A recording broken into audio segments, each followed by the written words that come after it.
బంగ్లాదేశ్లో సార్వత్రిక ఎన్నికల పోలింగ్ జరుగుతోంది.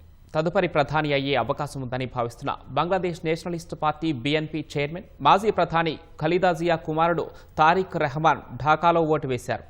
దశాబ్దం తర్వాత ఓటు వేసినట్లు చెప్పిన రెహమాన్, బంగ్లాదేశ్ ప్రజలు ఈ రోజు కోసమే ఎదురు చూస్తున్నట్లు చెప్పారు.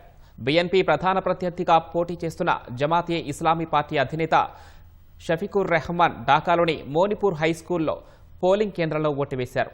ఎన్నికలు పారదర్శకంగా జరిగితే ఫలితాన్ని తాము స్వాగతిస్తామని ఆయన తెలిపారు. 2024 ఆగస్టులో విద్యార్థుల ఉద్యమం కారణంగా షేక్ హసీనా ప్రభుత్వం కూలిపోయిన తర్వాత జరుగుతున్న మొదటి ఎన్నికలివి. బంగ్లాదేశ్ వ్యాప్తంగా 300 పార్లమెంటరీ స్థానాలకు గాను 299 నియోజకవర్గాల్లో ఓటింగ్ జరుగుతోంది. ఒక అభ్యర్థి మరణించడంతో ఒక నియోజకవర్గంలో ఎన్నికను రద్దు చేశారు. ఉదయం 7:30 గంటలకు ప్రారంభమైన పోలింగ్ సాయంత్రం 4:30 వరకు కొనసాగనుంది. ఓటింగ్ ముగిసిన వెంటనే ఓట్ల లెక్కింపు చేపట్టే అవకాశం ఉంది. ఈ ఎన్నికలతో పాటు 84 అంశాలతో కూడిన సంస్కరణల ప్యాకేజీపైన ప్రజాభిప్రాయ సేకరణ నిర్వహిస్తున్నారు.